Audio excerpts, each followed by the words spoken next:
Hi, this is Al Ken, and welcome back to my channel.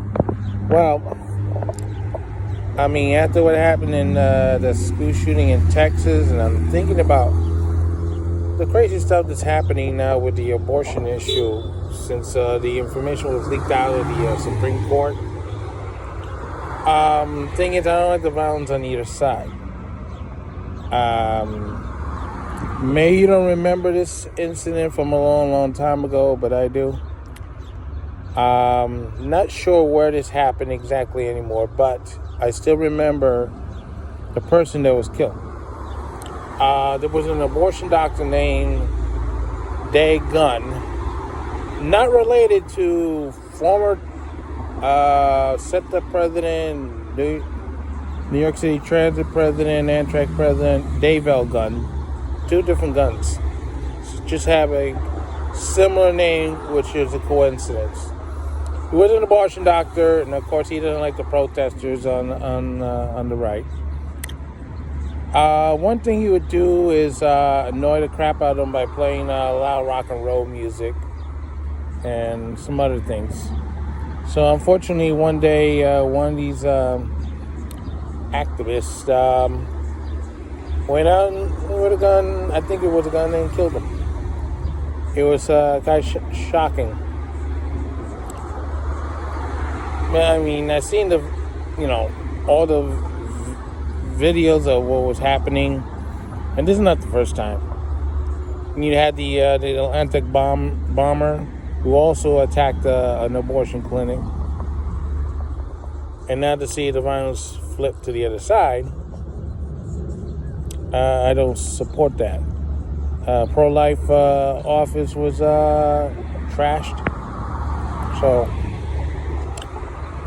not a good thing. I'm neutral on the abortion issue because the both sides are so passionate about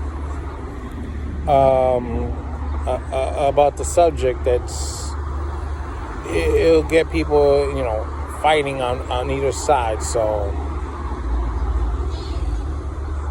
I'm no longer pro or against. I'm just neutral.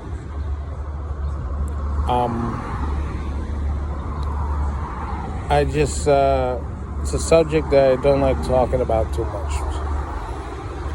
But the thing is, now with all the violence that's been happening across the country, it's because of the pandemic and George Floyd's death.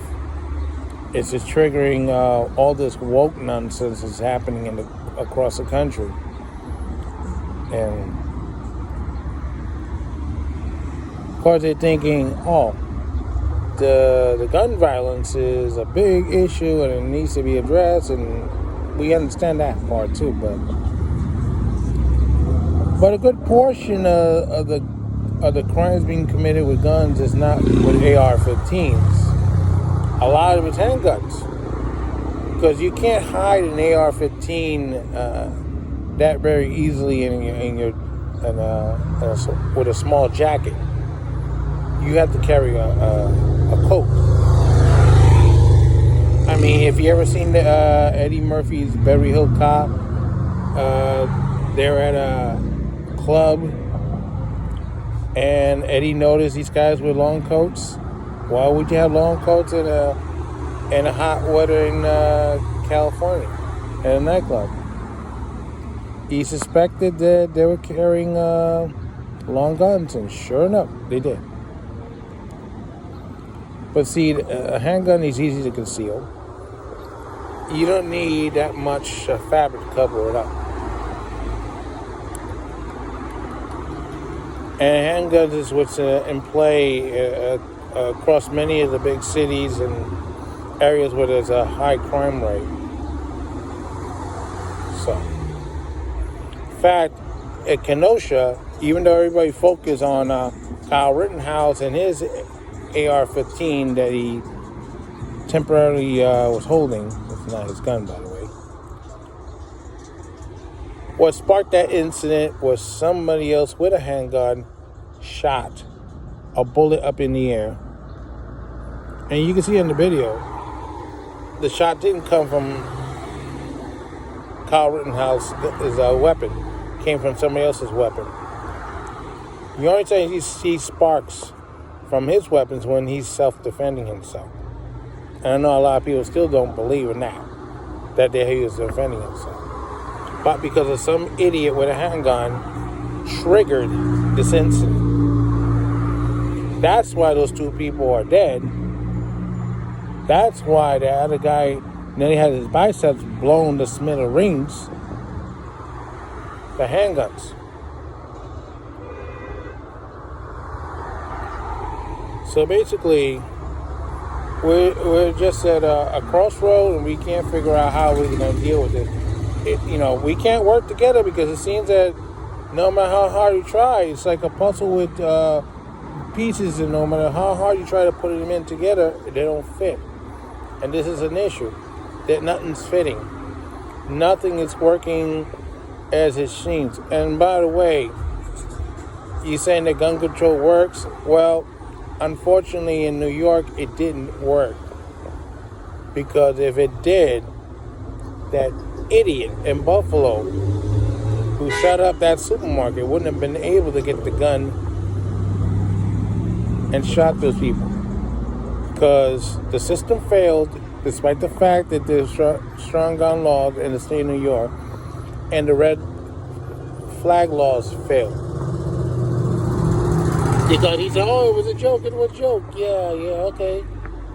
Like Ian Klein saying it's a joke, he wanted to redecorate the building where the NRA was meeting. Yeah, right. So, all I have to say about this is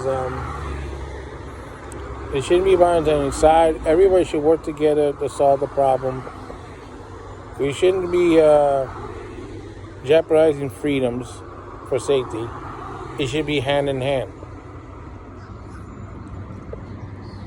If the mistakes weren't made in Texas that day, or a simple thing of not leaving a phone out and having the door open for the shooter to come in, those kids and those teachers will be alive right now.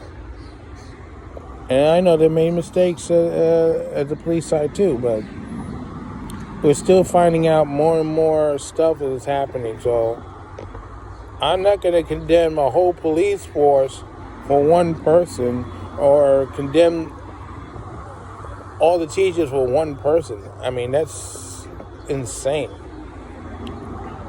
It's painful. I mean, I'm a parent too, so I understand. If my son had been killed that way, I don't think I would be so happy about it either. But it's a lot of pain. And sometimes you let emotion get the best of you, like Ian Klein did. That's not a good thing.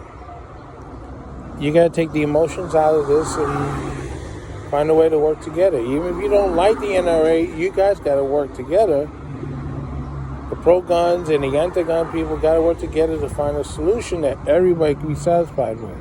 Because as long as you don't find common ground and a solution that you can all live with, the gun violence is just going to continue to go on and on and on and on. I mean, we started with Columbine, now we went through all these other shootings in different places, from schools to colleges to churches to the subway to the mosque and now supermarkets and big stores. It's just in workplaces, it's just getting out of hand. That's all I have to say about it. So I can't say so long for now. Don't forget to stop.